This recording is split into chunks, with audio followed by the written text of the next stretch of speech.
Good morning, student. Welcome in 10th English classroom. I am Mrs. Vandana Gamne from Hindi Madhyamik Vidyalaya Nasik, which is run by Krantiveer Vasantrao Narayan Rao Naik Education Society, Nasik. We are studying the lesson book review. It is a book review of Swami and Friends, which is written by R.K. Narayan. बच्चों हम लोग 3 parts हम लोगों ने complete किए इस lesson के book review के।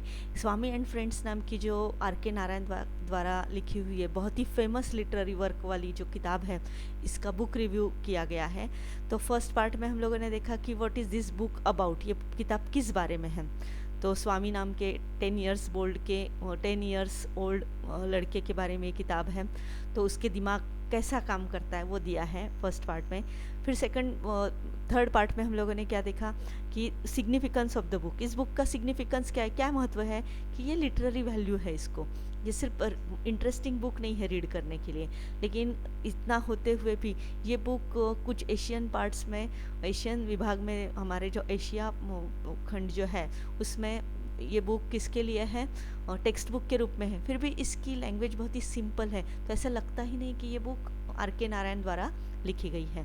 तो इसका और क्या सिग्निफिकेंस है वो इस पार्ट में हम लोग देखने जा रहे हैं। आज हम लोग चौथा पार्ट कंप्लीट कर रहे हैं। तो चौथे पार्ट में हम लोग देखते कि ये इसमें क्या दिया गया है। First of all we are going to read this part. It is mentioned in the description that the book is about a mischievous 10 years old Indian boy, and some parents may be concerned about the influence this will have on their already mischievous children.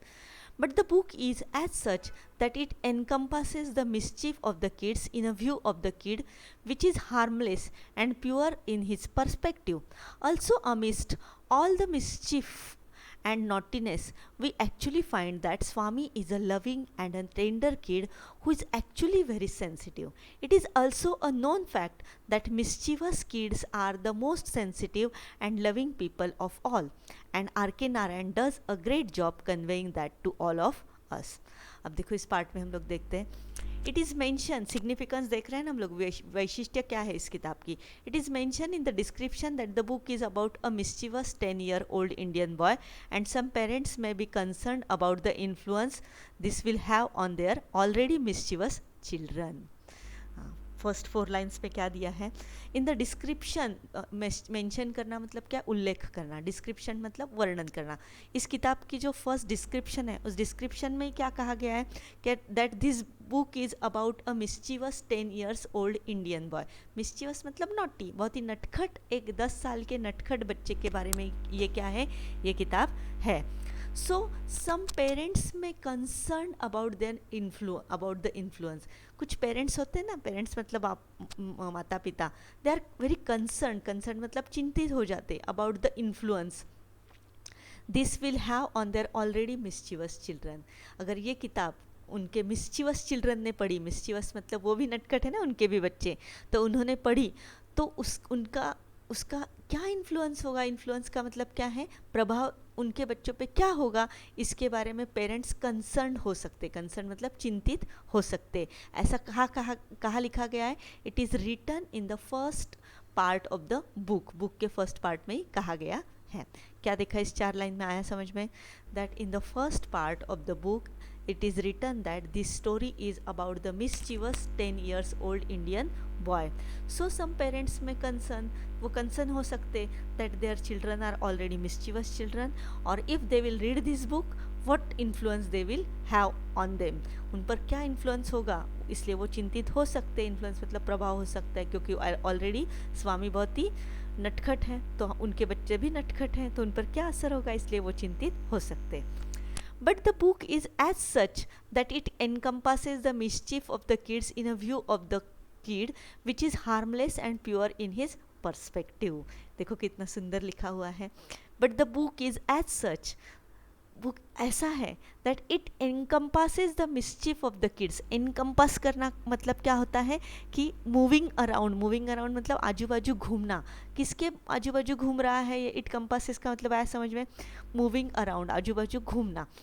it encompasses the mischief of the kids in a view of the kid which is harmless and pure in his perspective. तो ये किताब जो है वो एक ऐसे kids के एक नटखट किड्स के आजू बाजू में इर्द गिर्द घूम रही है in a view of the kid, बच्चों के ही दिमाग से सोचा जाए तो, which is harmless and pure in its perspective. जो बच्चा बहुत ही हार्मलेस है, हार्मलेस मतलब किसी को तकलीफ देने वालों में से नहीं है, और प्योर है उसके पर्सपेक्टिव में। पर्सपेक्टिव का मतलब क्या है? दृष्टिकोण। उसका दृष्टिकोण भी प्योर है, मतलब बहुत ही सीधा दृष्टिकोण से। तो अब ये 3 लाइन्स में क्या बताने की कोशिश की है? This book is about Swami who is 10 years old, 10 साल का है, और उसका दिमाग कितना हार्मलेस है। हार्मलेस मतलब बिल्कुल किसी को तकलीफ देने वाला नहीं, और बहुत शुद्ध रूप से, शुद्ध दृष्टिकोण से वो क्या क्या काम करता है उसका दिमाग, वो बताने की इस किताब में कोशिश की। वो बस उसी के आजू इर्द गिर्द ये किताब घूमती है। Also, amidst all the mischief and naughtiness, we actually find that Swami is a loving and tender kid who is actually very sensitive. अब देखो, also amidst all, amidst का मतलब क्या है? के बीच में। also amidst all the mischief, वो इतने सारे mischief करता है, mischief और naughtiness है उसके, नटखटपन है उसका, that we actually find that Swami, उसके सारे mischief और नटखट जो स्वभाव दिख रहा है उसके बावजूद भी हमें ये पता चलता है that Swami is a very loving and tender kid. Swami एक ऐसा लड़का है, बहुत ही लविंग है, बहुत ही प्यारा और बहुत ही नाजुक लड़का है। Who actually is very very sensitive, जो कैसा है? बहुत ही भावुक है। सेंसिटिव का मतलब क्या है? भावुक है, दुनिया के प्रति उसके मन में बहुत ही भावना से भरा हुआ है। सो ये किस में बताने की कोशिश की है? ये किताब में दिया है कि लड़का नॉटी है। This boy is very naughty, but he is very loving and tender, and actually he is very very sensitive. It is also known fact that mischievous kids are the most sensitive and loving people of all.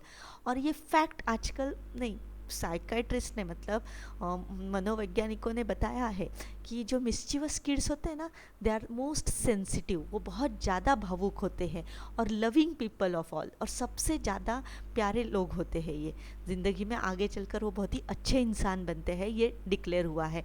और यही बताने की कोशिश किसने की है? Are K Narayan ने की है। And R K Narayan does a great job conveying that to all of us. और आर के नारायण ने बहुत ही ग्रेट जॉब किया है ये हमें कन्वे करने का। कन्वे मतलब हमें बताने की कोशिश की है कि सेंसिटिव जो होते हैं बच्चे वो कैसे होते हैं? They are very very mischievous and naughty होते हैं।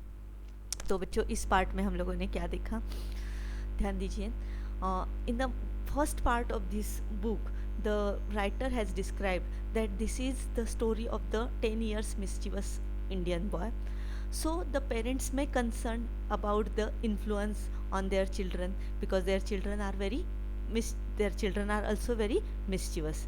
फर्स्ट पार्ट में क्या बताया कि ये बुक 10 years old बच्चे की है कि जो बहुत मिस्चीवस है, तो कुछ पेरेंट्स को तो डर लग सकता है कि अगर ये किताब हमारे बच्चों ने पढ़ी तो उन पर उसका बहुत बुरा असर हो सकता है।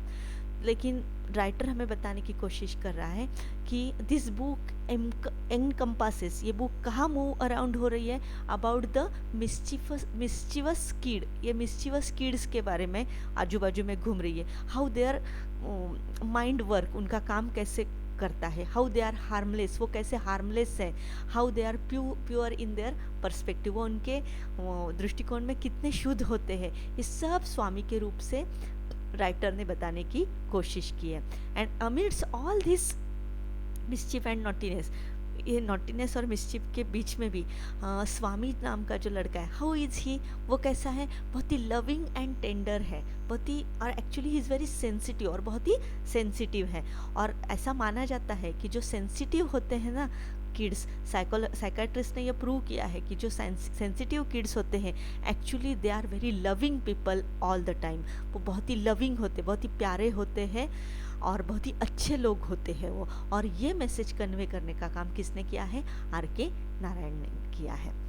अगले पार्ट में क्या होता है, हम लोग छोटा सा ही पार्ट बचा है, देखते हैं। सो in conclusion, it can be said that the book is a good read for children of all ages who may just enjoy a good read or who may want to improve their English skill.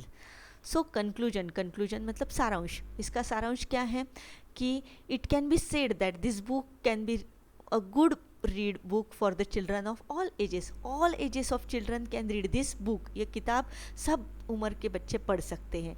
who may just enjoy a good read, किसी को सिर्फ good read enjoy करना है, जिनको सिर्फ किताब पढ़नी है उनके लिए भी अच्छा है.